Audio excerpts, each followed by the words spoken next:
müəzzəm Qədir gecələri məclislərimizi dünyamıza və axirətimizə çox gözəl bir əməl kimi Uca Allah yazsın və bu günlər axirətdə bizə nurlu günlər yaşatsın inşallah əziz möminlər. Bilirsiniz, amma ilk gün olduğu üçün düşünürəm, özümə də sizə də xatırlatma etməyimiz faydalı olmuş olar. Qədir gecəsi nə deməkdir? Qədir gecəsində insan niyə cəm olur? Nə üçün oyaq qalır? Bu gecənin insanın əqidə və əxlaqında olan təsirləri nədən ibarətdir? Və yaxud biz Qədir gecəsini necə anlamalıyıq? Özünə məxsus hansı xüsusiyyətləri var, özəllikləri var və s. Ki bunu bir balaca birinci məclisdə özümüzə xatırladaq. Çünki Quran deyir, yada sal, xatırlat, təkrar et. Bu işdə möminlər üçün fayda var. Biz belə bir varlığıq. Bəzən yox, demək olar çox vaxtı təkrar olunmağa ehtiyacımız var. Çünki unuduruq. Hadisələr baş verir, beynimiz qarışır, fikirlərimiz qarışır və unuda bilirik tez-tez. Onun üçün mühüm məsələləri də tez-tez təkrar eləmək özü bir faydadır. Əd-dərsu hərfun və tikraru əlfun deyiblər. İnsan dərsi bir dəfə oxuyur, amma onu anlamaq üçün 1000 dəfə təkrar edir ki, həmin o dərsi yaxşı anlamış olsun. Qədir gecəsi müqəddəratın təyin olunduğu bir gecədir. İnsanın həm ruzisində, həm ömrünün keyfiyyətində, həm bəlalardan uzaq olub olmamasında bir çox insanı əhatə eləyən zəruri məsələlərin müqəddəratının təyin olunduğu bir gecədir Qədir gecəsi. Ayəmizdə bu mövzu keçir, mötəbər hədislərimizdə də Qədir gecəsinin mənasını Allahın nur höccətləri bizə belə başa salırlar. Bir ildən o biri ilə qədər səni əhatə eləyən ömür və onun içindəki həyatın necəliyi bu gecədən təyin olunur. Bu gecə bir qəribəlik əsasında, bir ilahi qüvvə əsasında, bir necə deyim, onu sizə göstərə bilməsəm də, amma varlığı da inkar olunmaz bir həqiqət əsasında bütün bəndələrin əməlləri qeyd olunur. Yəni təqdiratı müəyyənləşir. Öncə Allahdan özümə və sizlərə birinci növbədə bu gecələrdə günahlarımızın əfv olunmasını arzu edirəm. Allah birinci bunu bizə ehsan eləsin ki, bu günah deyilən bir xəstəlik və mərəz bir çox şeylərin bizə gəlib çatmasına və bir çox günahların, bir çox xətaların bizdən uzaqlaşmasına günah ayrıca bir maniyə törədir. İmkan vermir günah bir çox şeyləri. Onun üçün birinci növbədə günah yükündən azad olmaq lazımdır. Bu məqamda günahlarımızın əffinə gözəl bir salavat deyək. Allahümmə salli ala Muhammed və Bəli, birinci bu cəhətdən Qədir gecəsi çox müəzzəm bir gecədir.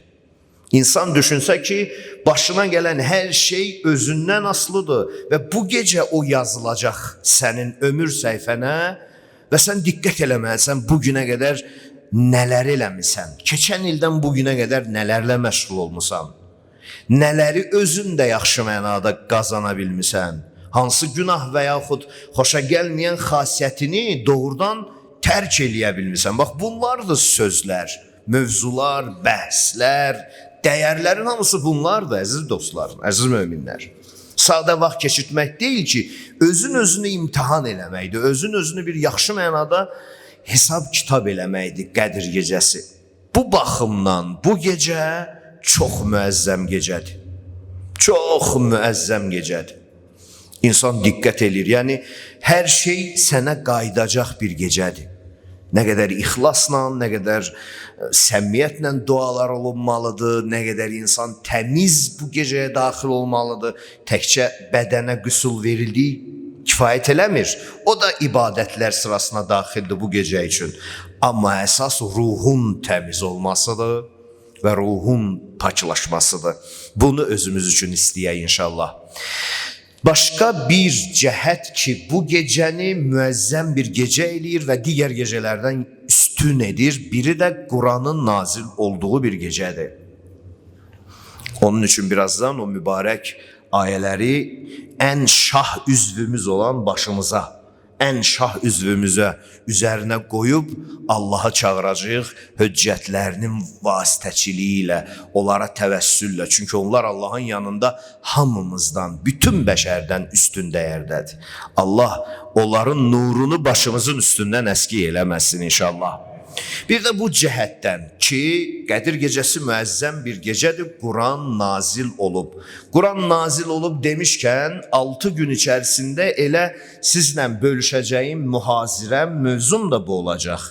Qurana yanaşmaq keyfiyyəti. Belə bir başlıq qoysaq özümüzdən xəta eləmərik. Bəli, Qurana necə yanaşmalıyıq? Quran nazil olan dəyərdir, biz onu necə tanımalıyıq? Qurana nisbətdə əqidəmiz, əxlaqımız, davranışımız necə olmalıdır? Bax, bu 6 gün ərzində sırf bu məsələləri elə ayələrin və mübarək hədislərin işığında görməyə çalışacağıq. Bu da bizim bu gecəni yaşamağımızın əhəmiyyətinə kömək eləyən bir mövzu olacaq. Allah bizi Quran və Əhl-i Beytin nurundan ayırmasın. Bu məqamda gözəl bir salavat deyək. Allah.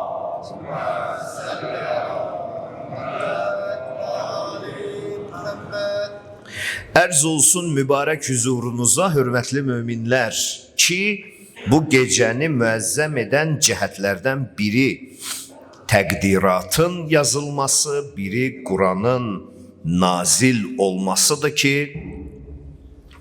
hər ikisi insanın, xüsusən inancılı, bizim kimi inancılı insanların həyatında mühüm rol oynuyor. Hər ikisi. Təqdirata biz mütləq şəkildə inanırıq.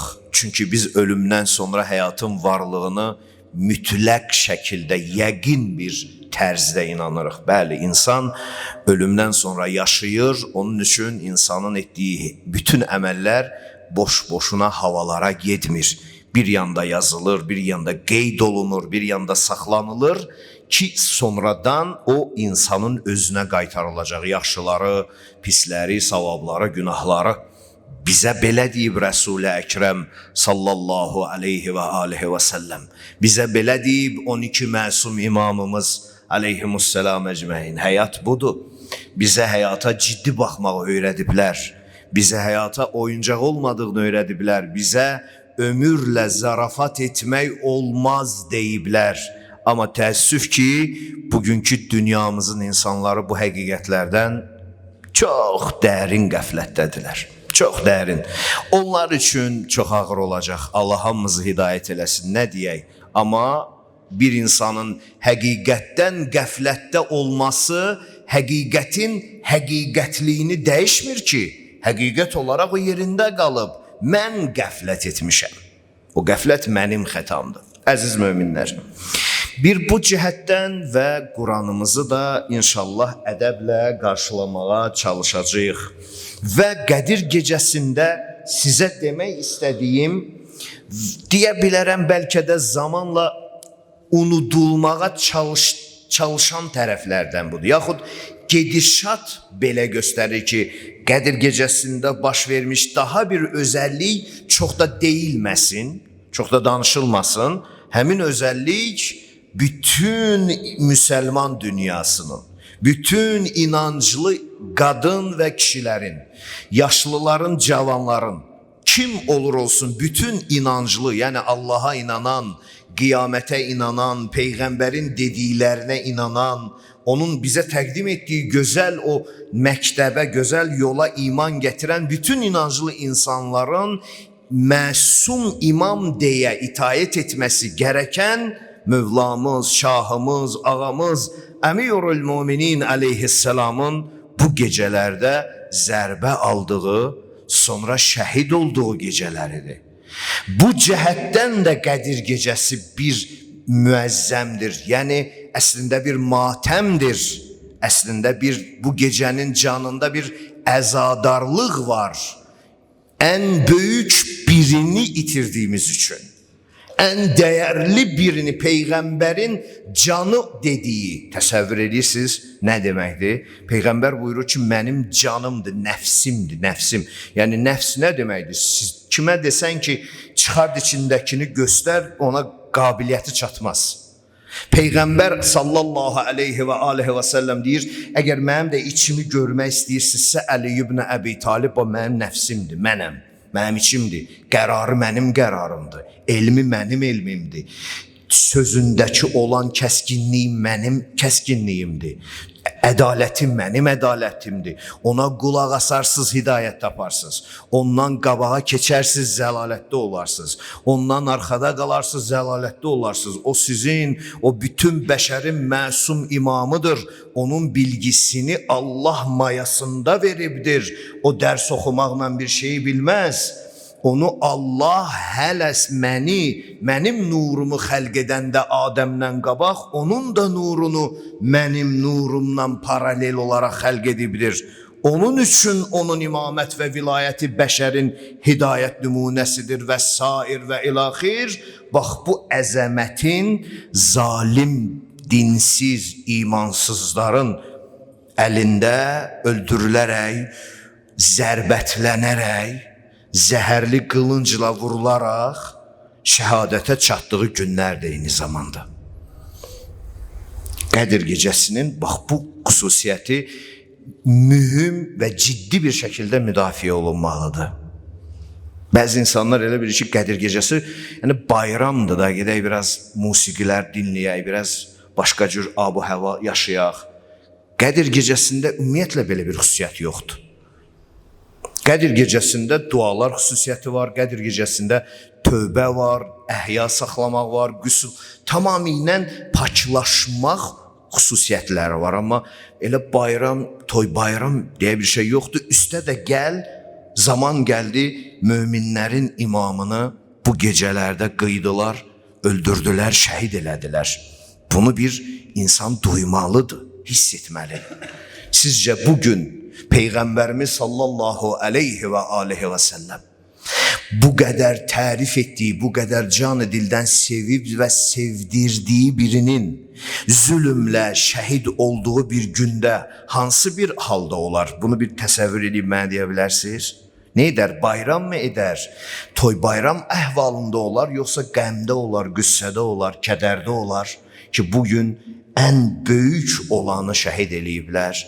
Yəni bu günlər içində 19-cu gecədə zərbə vurulur, 21-ci gecədə Mövlamız bu fani dünyadan gözünü yumur, canı xilas olur, belə deyim də bu 200'lü, 2 dilli münafiq insanlardan, şəhadətlə köçür bu dünyadan və 23-cü Qədir gecəsi də, yəni Ramazan ayı 23-cü gecəsi də yenə də elə şəhadətin 3 günlüğünün içində olan bir gecədir.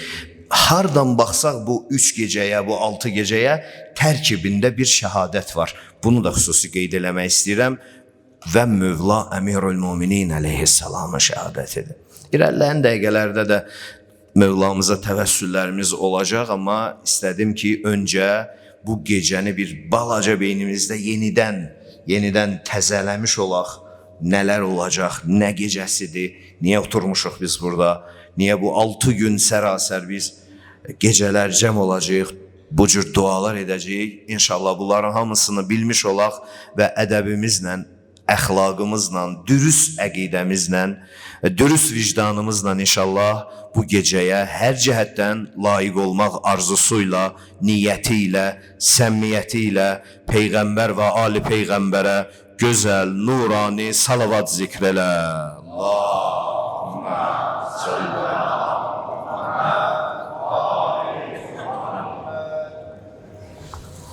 Daha sonra hüzurunuza çatdırmaq istədiyim Qədir gecəsi ilə bağlı əməllərlə bağlı qısa bir məlumat verim. Bilirsiniz, amma yenə də təkrar eləməkdə faydamız var.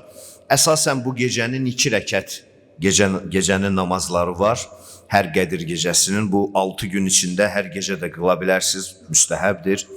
Hər rəkətdə 7 dəfə Qul Huvallah surəsi oxuyacağıq və namaz bitəndən sonra dərhal danışmadan, sağa sola çönmədən səcdəyə gedib 70 dəfə Əstəğfirullah və ətubu ileyh.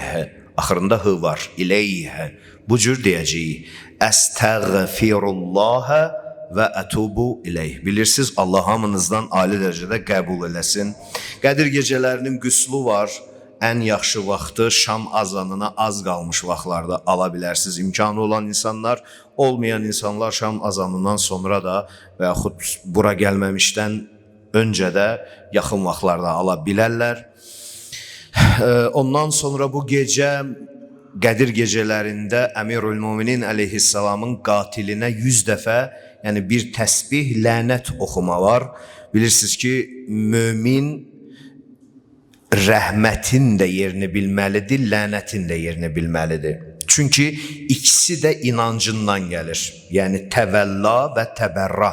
Allahın dostuna dost olmaq, düşməninə düşmən olmaq. Bu insanın fitrətinin tələb elədiyi qanundur. Allah bunu qeyri-adi bizə yollamayıb.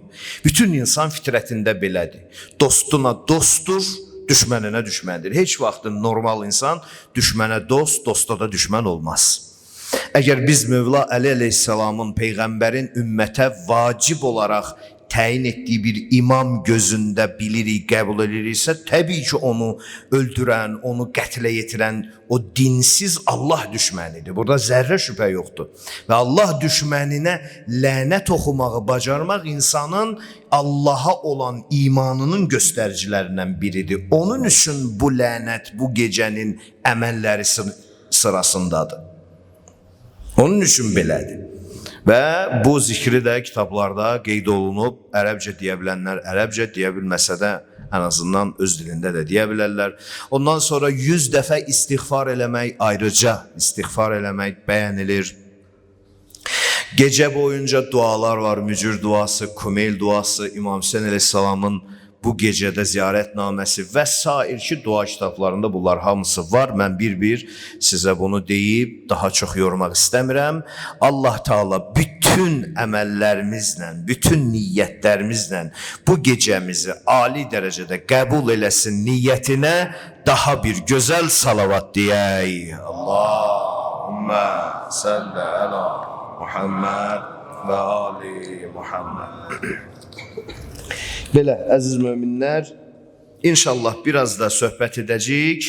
Ondan sonra düşünürəm ki, fasilə verərik biraz, yarım saat, 40 dəqiqə civarında və sonra bərabər Əhl-i Beytə olan o təvəssül duası ilə, yəni Quranı başımızın üstünə qoyma duası ilə da davam etmiş olacağıq. Mövzumuz Quranla bağlı olacaq. Müqəddəs kitabımız və bu gecə insanların hidayəti üçün nazil olan o ilahi qanunlar məcmuəsini qarşılamağımız hər biri bizim içimizdə olan düzgün yanaşmamızdan asılıdır. Biz ilahidən insanların hidayəti üçün nazil olmuş bu Qurana hansı əqidədə yanaşırıq? Bax, bu çox önəmli bir məsələdir. İnsanın əqidəsinə və yanaşmasına görə bu kitab necə olmalıdır? Yəni bunu insan götürüb oxuyanda, bunu təhlil edəndə, özü üçün nümunə götürəndə və sair necə bir ədəbdə, necə bir əqidədə, necə bir əxlaqda, hansı səviyyədə olmalıdır? Bunları çalışacağıq ki, bu günlər ərzində müzakirə eləyək. Çünki, hörmətli möminlər, dövrümüzdə, hər dövrdə olduğu kimi problemlər çox olub, əqidədə ixtilaflar çox olub. Bizim də dövr bundan xali deyil və inanclı bir insan gərəkdir ki, öz inanc dəyərlərini möhkəm səviyyədə bilmiş olsun. Axır zamanda baş verən bir çox din tərkibində olan problemlərdən biri də insanların Quranı öz başına oxuyub qərar verməsi kimi bir xoşagəlməz məqamlar var. Bu da nəticədə bizi fərqli fikirlərə düşməyə gətirib çıxardacaq. Necə ki, çıxardıb da. Bunlardan sığortalanmağımız üçün, bunları yaxşı bilməyimiz üçün, Quran necə bir kitabdır anlamağımız üçün incə və zərif məqamlara bərabər toxunmaq lazımdır. Davam eləyək mübarək ayələrimizlə, təbərrükən Əhzab surəsinin 45 və 46-cı ayələri ilə davam eləyirəm. Bismillahirrahmanirrahim. Ya eyyuhan nebiyyü sallallahu aleyhi və aleyhi və səlləm. İnna ərsəlnəkə şahidən və mübəşşirən və nəzira. Ey Peyğəmbər, Allah buyurur, biz səni insanlar üçün mübəşşir, şahid və cəhənnəmdən qorxudan olaraq yolladıq. Yəni biz səni insanların içinə yolladıq ki, insanlara cənnətlə müjdəliyəsən, cəhənnəmlə qorxudasan onlara. Allah Peyğəmbərin içimizdə seçdiyi missiyasının birini bu cür ifadə edir. Deyir, mənim səni seçib onların içində qərar verməyim üçün sənə əmr edirəm ki, bunu onlara de. Yəni Allah bizə deyir ki, xilqətinizin sonunda gedəcəyiniz yer iki yerdən biridir. Ya cənnətdir, ya Allah özümüzdən və əcdadımızdan və zürriyyətimizdən uzaq eləsin, cəhənnəmdir. Elə deyilmi? Səni də göndərdik ki, get bunları insanlara çatdır. De ki, insanlar, bəzi işləriniz, insanların bəzi əməlləri cəhənnəmə getməyə səbəb olar, bəzi əməllər cənnətə qazanmağa səbəb olar. Başlayır onları bir-bir əməllərdə insanlara başa salmağa. Və daiyən iləllahi bi iznih. Sən bu cür insanlar içində həm cənnətə müjdə verən, həm cəhənnəmdən qorxudan olaraq Allahın sənə verdiyi izin və icazə qədər Allah yoluna çağırasan deyə, Allah yoluna dəvət edəsən deyə biz səni insanların içinə yolladıq. Və siracən munira, və sən insanların içində nur saçan bir çıraqsan, ey Peyğəmbər. Əslində Peyğəmbərin bu işləri bizim içimizdə nuraniyyətin təməlidir. Doğrudan belədir. Yəni insan cəhənnəmə gedən yolu, cənnətə aparan işləri bilməzsə, elə insanın yaşadığı gün zülmətdir. Zülmət odur da bəs. Bilmirsən hara gedirsən, bilmirsən necə yaşayırsan, bilmirsən nə eləməlisən. Bax, bu bilmirsəni məhv edən, bu zülməti yaran Peyğəmbərin sallallahu aleyhi və aleyhi və səlləmin bizə təklif və təqdim etdiyi dəyərlərdir. İçində bu gözəl dəyərlər yatır, əziz möminlər. Sən bu cürsən. Hörmətli möminlər, bu İslam Peyğəmbərinin aramızda gəlməsini bizə ifadə edən və onun bizim üçün necə bir yol göstərən olmasını göstərən göstərici ayələrdən biridir. Heç kəsə gizlin deyil ki, hər bir inanclı insan Quranı bütün dəyərlərdən üstün bilir. Bütün müsəlmanlar, bütün iman əhli, qiblə əhli, hamı üçün Quran çox müqəddəs bir kitabdır. Öpüb başımızın üstünə qoyuruq, evimizdə ən təmiz yerdə saxlayırıq, o məclislərimizdə ən üstün yerdə olur. Onu o qədər əzizləyirik ki, o qədər ikinci əzizlənən bir kitab yoxdur. Bunda da müsəlmanlar arasında ixtilaf yoxdur. Şəni çox ucadırmı? Çox ucadır. Çünki Allah'tan gəlir. Bu kitabın elmləri dərindirmi? Çox dərindir. Dərindən də dərindir. Çünki Allah'tan gəlir. Allah'ın elmi çox dərindir. Ona görə də bu kitabın özündə daşıdığı elmi dəyərlər həddindən ziyadə dərindir. Yəni dayaz deyil, bəsit deyil, zarafat deyil. Dedim sonra bağışla fikrimi dəyişdim. Bu cür deyilmiş deyil. Bu kitabın elmi dərindirmi? Çox dərindir. Bu kitabın bizə çatdırdığı, demək istədiyi hər bir şeyin dəlilləri açıqdırmı? Bəli, açıqdır. Yəni bu kitab bizə dəvət etdiyi insani məqamları öz həyati dəlillərində sabit edir. Bunun üçün göydən bir şeyin gəlməsinə ehtiyac yoxdur. Qayəsi çox ucadır.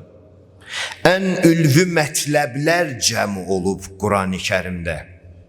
Mətləb yəni Allahın istədikləri, tələb etdikləri. Allahın tələb etdikləri ən ali şeylərdir. O Quranda cəm olub. Bunları biz biraz xatırlayaq ki, necə bir kitabı qarşılamaq üçün cəm olmuşuq bu gecələrdə. Quran yəni bu dəyərlər. Və mən hətta vaxt baxımından az deyirəm. Saysaq bu dəyərləri o qədərdir, zəngindir, bitməz. Bütün bunlar hamısı Quranın haqqında deyilən həqiqətlərdir. Mən istəmsəkə bihi nəca. Kim Qurani Kərimə doğru dəyərlərlə sarılsa, o insan dövrün bütün bəlalarında da olsa belə nicat tapacaq. Kim bu kitabın əmir və qadağalarından geri qalsa, təəssüf ki, fərqli düşüncələr bataqlığında boğulacaq. Elə bir kitabdır bu kitab. İnsanın qəlbinin diri qalması üçün bu kitabın kəlmələrinin mənasında düşünmək lazımdır. Yəni ayələrin mənalarında olunan təfəkkür əslində insan qəlbinin diri qalmasıdır. Quranın elmlərini bilmək və Quranın dediklərinə əməl eləmək dünya və axirətin bütün bəlalarından sığortalanır. Bunlar hamısı bugün nazil olan Qədr gecələrində, yəni nazil olan o müqəddəs kitabın özünə məxsus xarakteridir. Amma deyirsiniz ki, bu qədər gözəllikləri göstərən kitab niyə bəs insanların camiyyəsində o qədər də görsənə bilmir? Bunun nə incəliyi var burada, nə düz getmir? Bunu bir tapmaq lazımdır. Onu inşallah bu günlər ərzində çıxacağıq axtarmağa.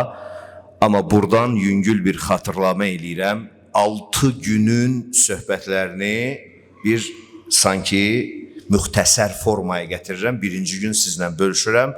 Sabahdan bir-bir, tikə-tikə, parça-parça irəliləyəcəyik Allahın izni ilə. Onu tapmağa çalışaq. Bu qədər nuraniyyəti özündə cəm edən bu kitab niyə kifayət qədər istədiyimiz effektə vəhdətimiz yoxdur? Niyə kifayət qədər istədiyimiz kimi vahid bir qərar yoxdur? Niyə bu şeylər var içinizdə? Bunun incəliyini axtarmaq lazımdır. Amma öncə Peyğəmbər, Ali Peyğəmbərə gözəl bir salavat deyək.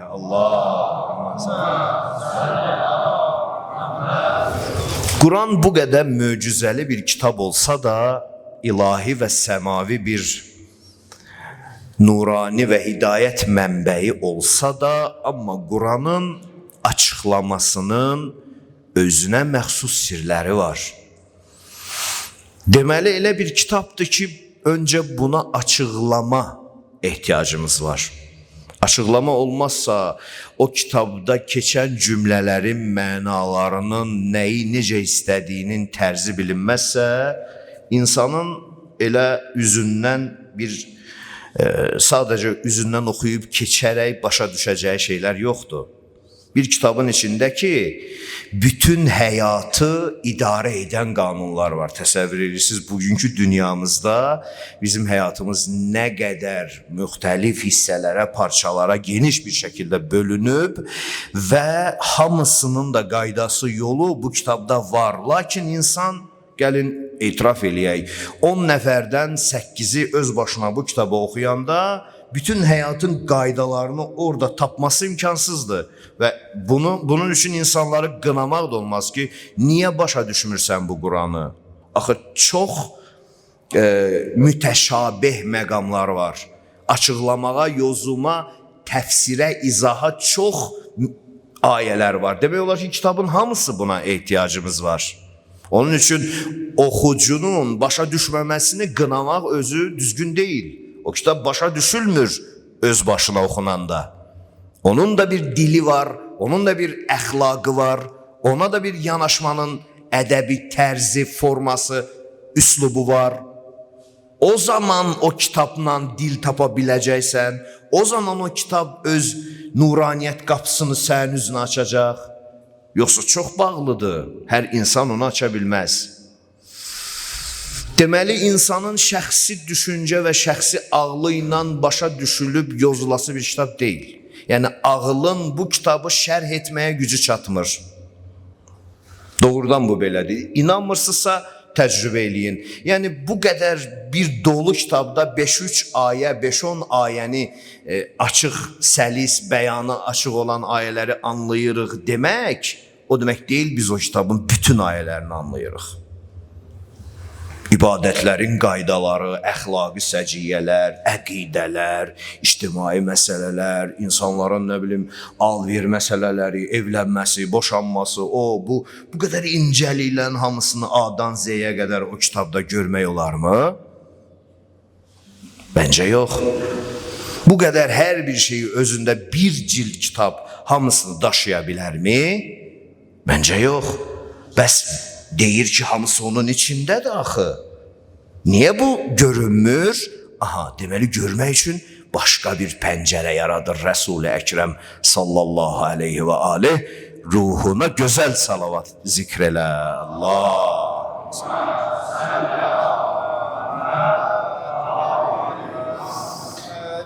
Birinci növbədə bunu insan dərk eləsin.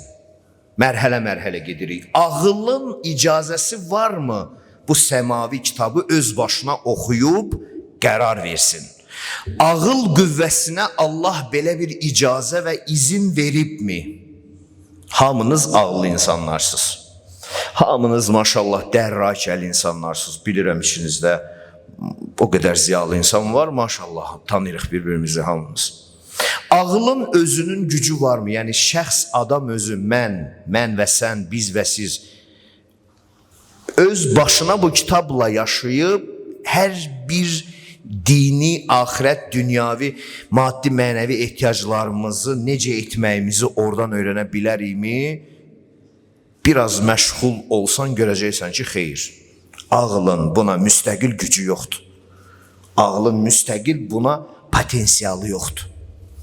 Bir müəyyən yerə qədər, misal %2%, nəsə başa düşdü, amma 98 qapalıdır. Ağıl özünü vurur dağa, daşa, ora, bura görür ki, yox da bunun bir xüsusi elmi dili olmalıdır ki, o ağla verilməyib. Yəni, bütün bəşərə verilməyib. Kiməsə verilib. Bütün bəşərə verilməyib bu. Kodlaşıb sanki, şifrələşib ayələr sanki. Bir şeydən danışır, amma bilmirsən nədən söhbət gedir. Bir şeyi demək istəyir, amma bilmirsən hansı miqdarda danışır. Bir şeydən deyir, amma istisnasını demir. Aydındır mı? Yəni bunlar hamısı sizə onun üçün şərh edirəm ki, bu kitabı tanımaqda bir ciddiyyət olsun insanda. Bir ciddiyyət olsun bu kitabın tanımaqda insanı. Çünki elə bir dövrə gəlib düşmüşük, indi istədilən insan qoyur, açır qabağa tərcümə olunmuş Quranları, özündən qərarlar çıxardır. Bu var, bu yoxdur, bu belə olar, bu belə olmaz.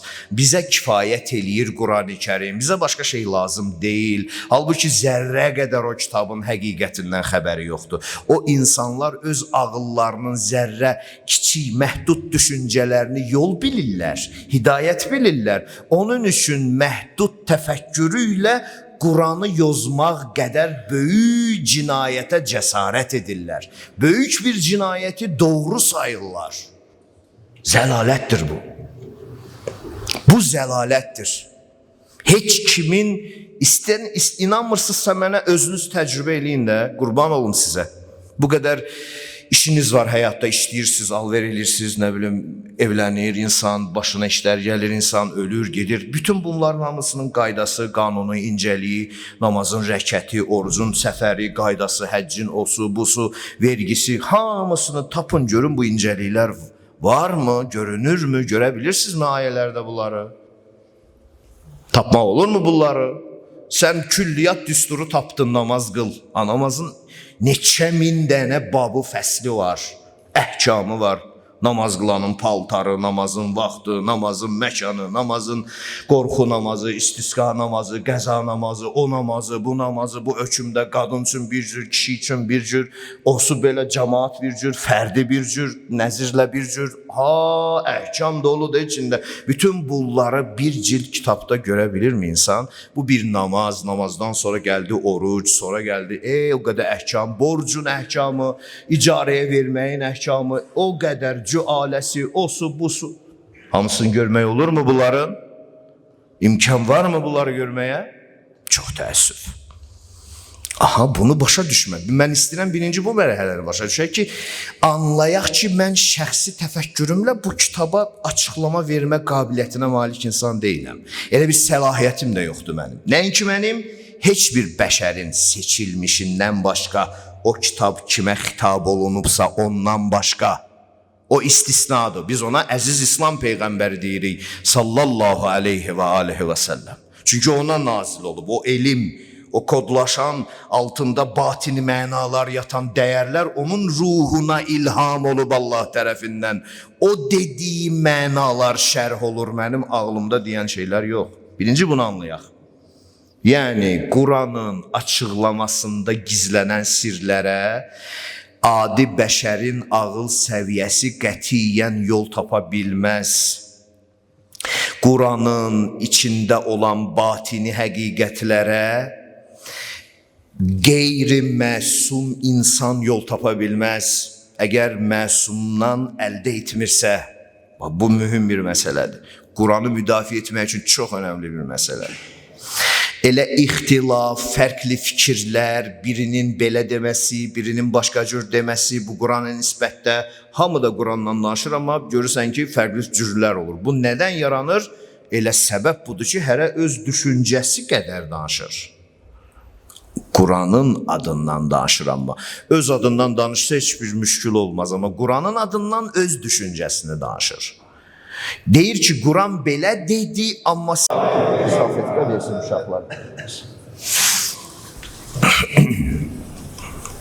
Halbuki, əziz möminlər, uca yaradan elə bu müqəddəs kitabın özündə Quranı başa düşmək üçün necə müraciət etməkdən danışır.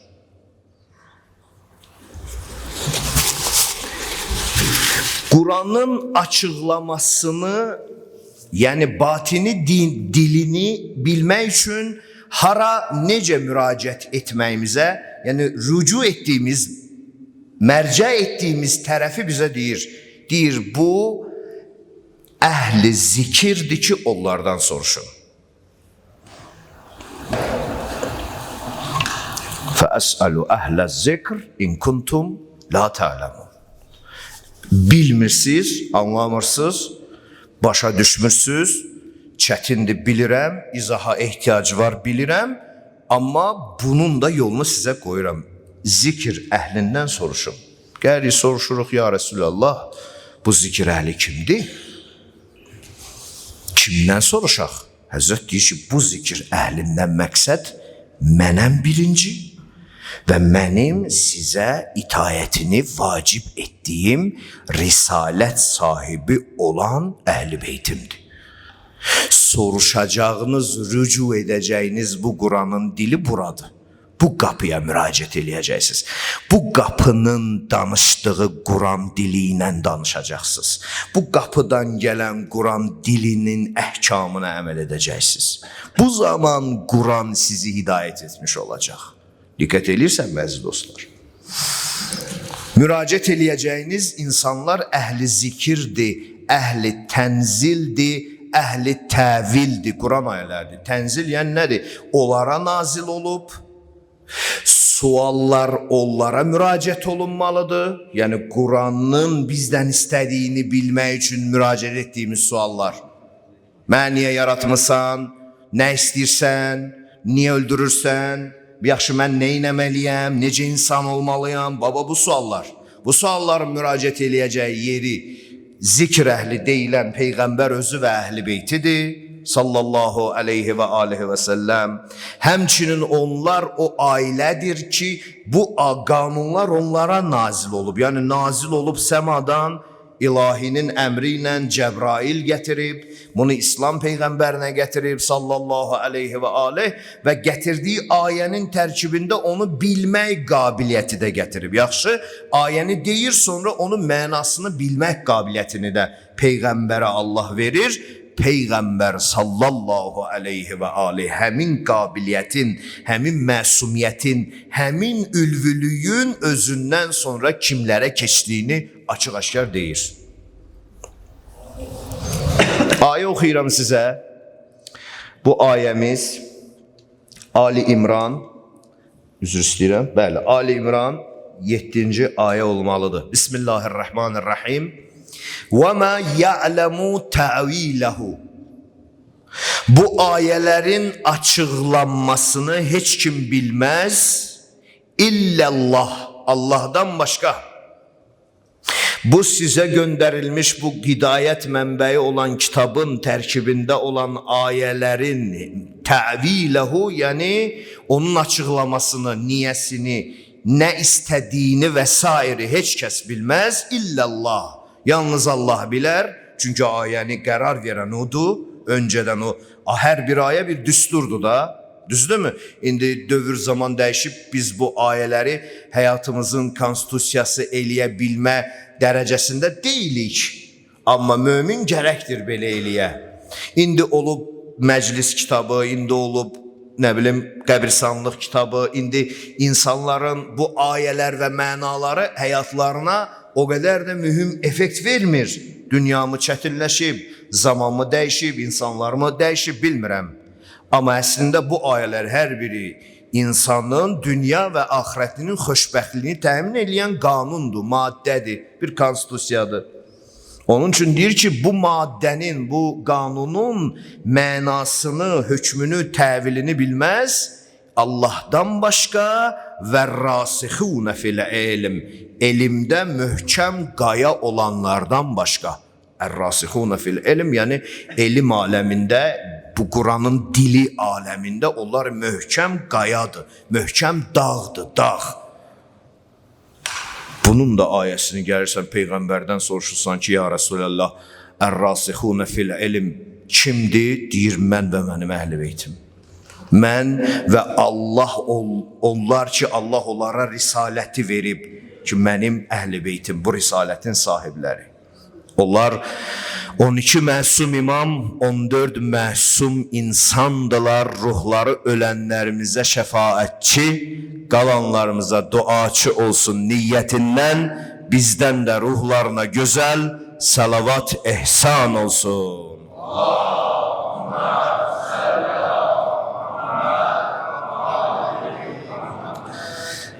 Biraz da davam eləyim, yorğun deyilsizsə əgər, biraz da davam eləyim, bir 5-10 dəqiqədə davam edək, ondan sonra biraz fasilə verək və dualara davam edəcəyik. Quranın batini və həqiqi dilini bizə ifadə edən dedik ki, bizim öz düşüncəmiz və yanaşmamız deyil.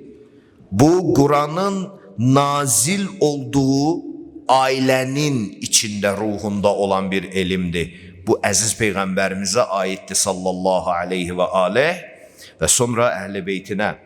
O insanlara bir elm verilib ki, bizə o elm verilməyib. Bir bilgi, bir bilmək qabiliyyəti. O ayələrin nəyə necə dəlalət etdiyini bilmək qabiliyyəti verilib. Ulul əmr deyilir o məsum insanlara. Allah'ın ayədə dediyi içinizdən olan əmir sahibləri. Və bütün mötəbər İslam Peyğəmbərindən, həmçinin məsum imamlarımızdan əlimizə gəlib çatan o mötəbər hədislər, o hədislər ki, bizim üçün mötəbərliyi olduğu halda elə Quranın açılan dili olduğu kimi itayəti vacibdir. O sözlər ki, məsum deyib və onun mötəbərliyi sabit olub, o sözlərin hamısı bu mübarək kitabın danışan dilidir. Kimsə hədisi küçümsəməsin. İndi 3-5 hədisin içində ixtilaf var.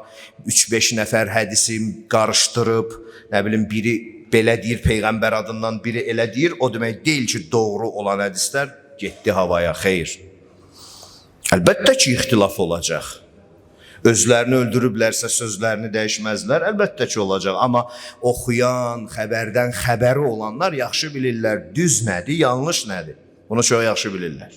İşim onda deyil.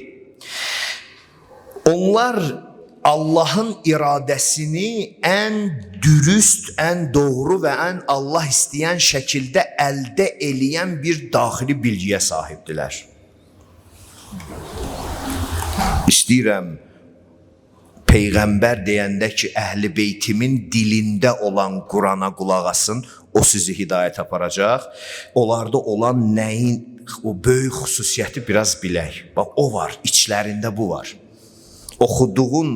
Oxunan o ayələrin hərfinə, virgülünə, nöqtəsinə, hansı kəlmənin harda, nə qədər, nəyə, necə dəlalət etməsini biləcək qədər ilahidən ehsan olunmuş bir bilgi var. Yaxşı, Allah verib onlara. O, onun üçün verib ki, o bilgi ilə bəşər hidayət olsun. Bəşər ixtilafdan azad olsun. Amma bəşər o bilgini öldürməklə ixtilaf içində boğulur. O bilgi yaşamalıydı ki, ixtilaf olmasın, tam tərsi oldu. O bilgi və sahibləri öldürüldü, ixtilafdan xilas heç vaxt olmayacaq. Bir deyəcək olar, bir deyəcək olmaz. Biri deyəcək halaldır, biri deyəcək haramdır. Biri deyəcək bu vacibdir, biri deyəcək xeyr, vacib deyildir. Nə səbəb? Şəxsi düşüncə, subyektiv yanaşma. Yaxşı. O insan deyə bilər ki, mənim düşüncəm Quranın danışan dilidir. Onun gərək o Quranla bir şərikliyi olsun. Məsələn, belə bir hüququ olsun Quranla. Yəni, ayələri göndərənlə bir nəuzübillah şərikliyi olsun ki, o deyə bilsin ki, mən bu ayələrə öz fikrimdən açıqlama verə bilərəm. Görürsən, o hüquq kimdədir? Ancaq İslam Peyğəmbərində. Çünki o gətirib, o risaləti o gətirib. Peyğəmbərin bir növ deyim, mülküdür bu kitab. Onun məhsuludur bu kitab. Müəllifi odur. Düzdür, Allahdan gəlir, amma insan içində, insan içinə çıxardan odur o kitabı. Bizə təqdim edən odur o kitabı. Onun üçün ona mütəxəssisi də özüdür sallallahu aleyhi və aleyhi və səlləm. Bir-iki mübarək hədis oxuyaq. Aləmin hadisi İmam Muhammed Baqir aleyhissalatu vesselam buyurur ki, Ma yestati'u ahadun en yeddəiyə ənəhu cəməəl Qur'anə kulləhu zahirəhu və batinə. Bir insan iddia eləmək qabiliyyətinə malik deyil ki, o desin ki, mən Quranın hamısının cəmini bilirəm. Mən Quranın bütün mənalarının cəmini mən bilirəm. Zahirində olan mənalarını bilirəm, batinində olan mənalarını bilirəm. Mən Quranın A'dan Z'sinə qədər hamısını bilirəm iddiasını İmam Muhammed Baqir aleyhissalam buyurur ki, Allahın vəsilərindən başqa heç kim iddia eləyə bilməz. Varsa iddia edə bilən buyursun, o da meydan. Olmayıb. Hələ indiyənə qədər dürüstlükdən danışıram, mən ədalət masasından danışıram. Orada əgər hilə varsa, sən çox şey eləyə bilərsən. Amma dürüst masada belə bir qəzavət olmayıb. Allahın təyin etdiyi övsiya, vəsilər, biz ona 12 imam deyirik, aleyhimussalam ecmain. Qurban olsun günahkar canım onların mütəhhər ruhuna. Biz onlara onu deyirik. Onlardan başqa heç kim iddia eləyə bilməz ki, Quran məndə cəmləşib, buyurun gəlin. Amma bugünün müsəlman deyir ki, mən Quran, mən tək-pətək gedə bilərəm. Demək istəyirsən ki, səndə cəmləşib, gedə bilərsən. Dərs oxumaq lazımdır. Tanış olmaq lazımdır. Düz yanaşmaq lazımdır. Hörmətli dostlarım, hörmətli inanclı insanlarım, o Qədir gecəsində bu Quranı qarşılamağa gələn dəyərli inanclı qardaşlarım, səsimi eşidən analar, bacılarımız, düz yanaşmaq, hər şey bax düz yanaşmaqdan asılıdır. sənin üçün necə olmasını bilməkdən asılıdır. Çünki onu düzgün yanaşmadığın zaman yanlışlarına da düz deyəcəksən. Və bu bir zaman ayılacaqsan ki, çox böyük xəta eləmisən. Düşünürəm o zaman da çox gec olacaq. Allah bizi belə qəflət bəlasından qorusun inşallah. Elə bu niyyətə də bir gözəl salavat deyək. Allah sallallahu.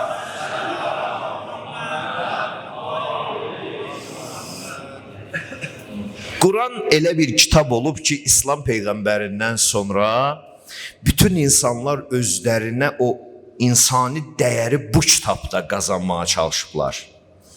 Hərəsi bir işini Quranla bağlayanda bir tərif gözləyib cəmiyyətdən, bir necə deyim, bir istiqamət gözləyib, istəyib özünü Quranla məşhur eləsin, istəyib özünü Quranla sevdirsin. Müxtəlif belə şeylər olub.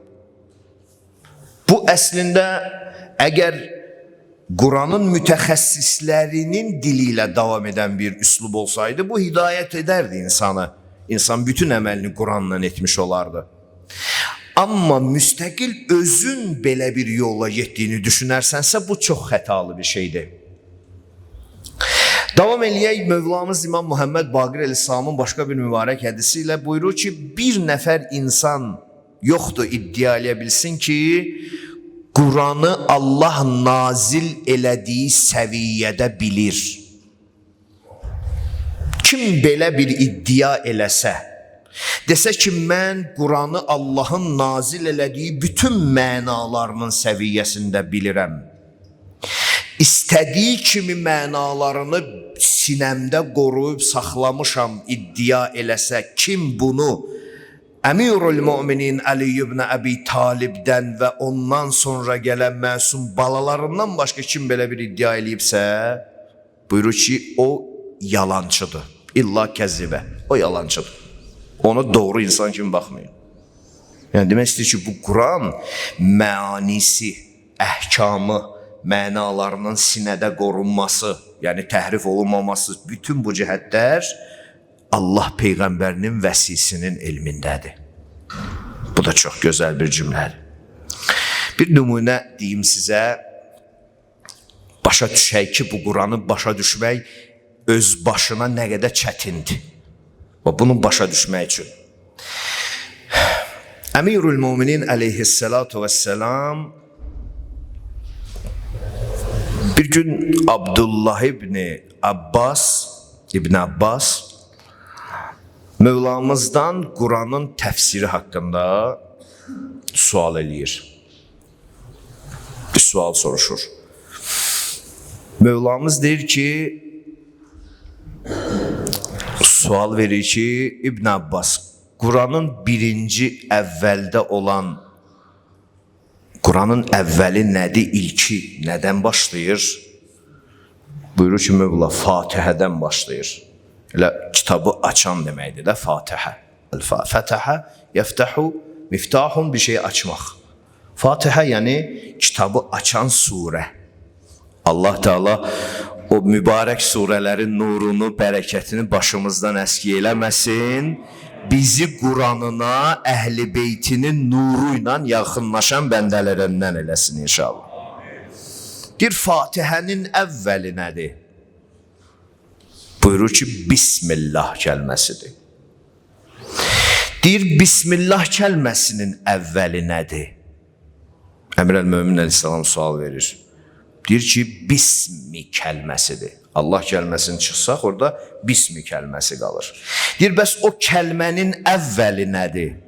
Deyir, Mövla, o kəlmənin də əvvəli bə hərfidir. Bisminin kəlmənin əvvəlində bir bə hərfi var. Əvvəli də odur. Mövla deyir, gecə başladı burada bə hərfini deyəndə, gecə ilə oturmuşduq, başladı danışmağa. Bə hərfini şərh eləyir. Budur, odur, danışır. Salamullah əleyh, sənə qurban olum. Danışır, ta ki deyir, sübh azanı yaxınlaşdı. Mövla dedi ki, gecə bitməsəydi, mən də dayanan deyildim. Mənaya baxa, sözə baxa. Yəni gecə bitməsəydi, sübh olmasaydı, mən də dayanan deyildim. Hey danışacaqdım bunun şərhindən. Bir bə hərfi ha, bizimki də deyir, mən başa düşürəm Quranı. Bir bə hərfi ya qardaşım. Danışdı. Orada qayıtdı bir söz dedi. Dedi İbn Abbas. Ləv şi'tu, əgər istəsəydim, لأوقرت 70 بعيرا في تفسير فاتحة الكتاب. Bir Fatihə kitabda, yəni Fatihə surəsinin açıqlamasını sənə istəsəm ki, təfsir eləyim, açıqlayım, 70 dəvə dolu kitab eləyər. 70 dəvə dolu kitab eləyər. Bizcə bu surənin açıqlaması. Sonra da dedi ki, o bə hərfi ki var ha, İbn Abbas, onun altındakı nöqtə mənəm. Buna indi necə başa düşürsünüz? Bir balaca deyim, bir gözəl inşallah yad eləyək. Bu gecələrin şəhidi olan Nur Mövlamızı salamullahi aleyh deyir, çünki o nöqtə müəyyənlikdir. Əgər nöqtəni oradan götürsən, hərfin müəyyənliyi itər. Mən deyir o nöqtəyəm onun üçün ki, insanların dünya və axirətinin hidayətinin müəyyən nöqtəsi mənəm. Mən birinin həyatından gedərəmsə, o da sərgərdən qalar. And olsun Allaha deyir, məndən ayrı düşən azıb. And olsun Allah. Ya elə ya belə. Məni itirən zəlalətdədir. Bu Quran, gör nə böyük dağdır bu Quran. Heç bu qədər yüngül ola bilərmi? Aç, oxu, əhkam kəs. Oyuncaqdır mı bu? Bunun mütəxəssisi var. Bunun əhkamını bizə başa salan vardır. Allah Teala bizi Peyğəmbər və Ali Peyğəmbərlə və Quranımızla məhşur eləsin inşallah.